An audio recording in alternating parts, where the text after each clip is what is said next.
The power and danger of your environment. Managing toxic relationships as an entrepreneur. Building a nail technician business is not only a professional and financial question. It is just as much a psychological game. It is not only what you know that matters, but also who surrounds you every day. Many people underestimate this factor, even though your environment either accelerates your growth or invisibly pulls you back. The invisible effect of toxic relationships. Toxic people rarely say openly that they do not want to see you successful. They affect you in much more subtle ways. Are you sure it's worth working this much? This will be too expensive, they won't pay this much. The market is already full of nail technicians. If I were you, I would rather look for a secure job.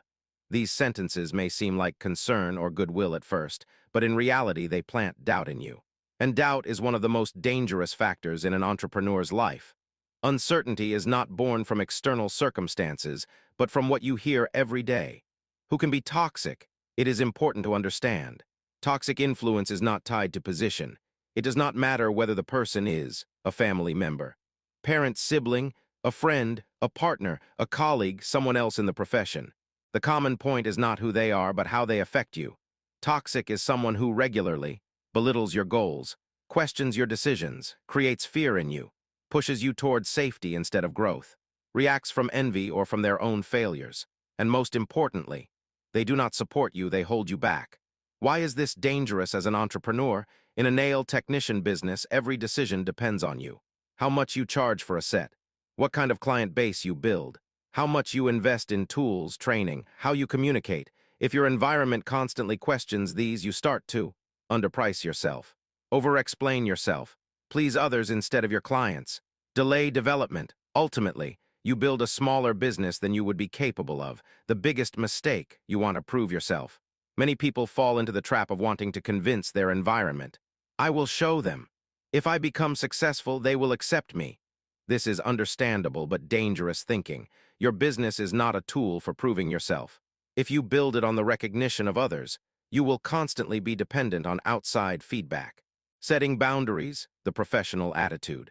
One common trait of successful entrepreneurs is that they handle their environment consciously. This does not necessarily mean cutting off every relationship.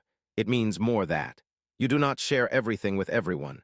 You do not ask advice from people who are not where you want to be. You do not react emotionally to every comment. Key sentence.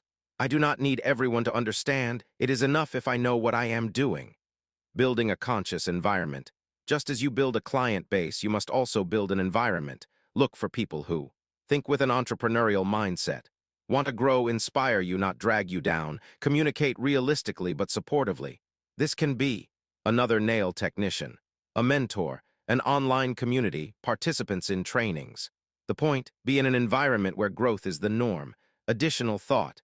Your environment does not only accompany your path, it also shapes it. You cannot fully control who surrounds you, but you can control whose opinion you allow to affect you, whose words you take seriously, and whose voice becomes your inner voice.